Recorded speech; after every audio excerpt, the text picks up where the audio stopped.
Now, when it comes to your home's air quality and comfort, as well as its energy efficiency, you have to look at things like energy sealing and home insulation. Now, in today's episode, Cord Earhart is going to take us through what's involved on that front.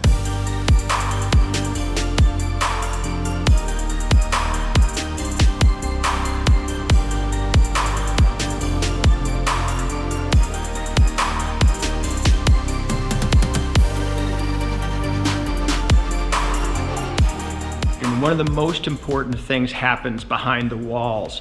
Behind the walls, what we're doing is we're making sure we're building a tight, energy efficient house. One of the things that can really negatively affect energy efficiency is any air movement in the wall. We do our sealing on the outside with our Tyvek, our Pella windows, our taping to make sure we don't get any air infiltration. We fill our walls with new wool insulation, which really reduces any air movement. But as a part of that, we do an Energy Seal 1 and an Energy Seal 2, which you don't see. We do the Energy Seal 1 before we insulate the home, making sure any holes in any exterior walls around the windows, all of that is thoroughly insulated, where we're doing caulking and spray foam. That is our Energy Seal 1. Energy Seal 2 actually happens after we drywall, where we come back in and we caulk the bottom of the drywall against the wall to make sure there's no air movement there. We also go around to our electrical outlets, our recessed lights, and we caulk to make sure we have a really good solid seal in those areas so there's no potential air movement in those areas, because air movement is one of the most negatively impacts the comfort and energy efficiency of a home. Now, you saw our Energy Seal 1 process where we went in and foamed and caulked plates and do all that to make sure that we didn't have any air infiltration. And now we've insulated the house. Our insulators come 3 different times. The first time they come, they're doing the walls and any ceilings that we can't access. Maybe it's a vaulted ceiling or something like that. They're doing the insulation in those areas. Once we drywall the home, they'll actually come back and we'll blow all of our insulation in the attic.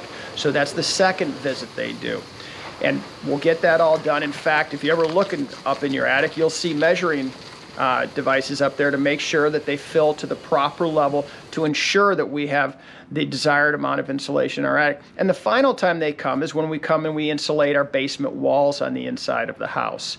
And we do our rolled insulation in those areas. And so those are the 3 times that we come in to insulate the house. So you've seen the cellulose, the new wool cellulose go in.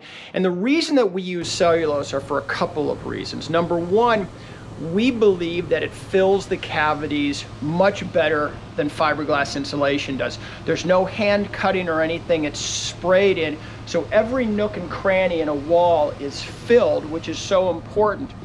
The other thing is that it does a great job with convection currents. Now, what are convection currents? Convection currents are when warm and hot air meet. So in the wintertime, you've got a cold exterior, you've got a warmer interior, and when those start to meet inside of an insulated wall, you actually get some air movement. Fiberglass insulation allows much more air movement for convection currents. And actually the R factor, as it gets colder, the R factor in fiberglass insulation gets worse. And that's why we use cellulose, because there's almost no convection current that occurs when you use cellulose insulation in a wall, because there's almost no ability to use air movement. Now, we've talked about California corners when we talked about the framing, and here's a great example of what the insulation does. So if you remember, the California corner would leave a pocket open behind the wall, so the insulation has now been sprayed in, goes behind the pocket, so we've got a fully insulated area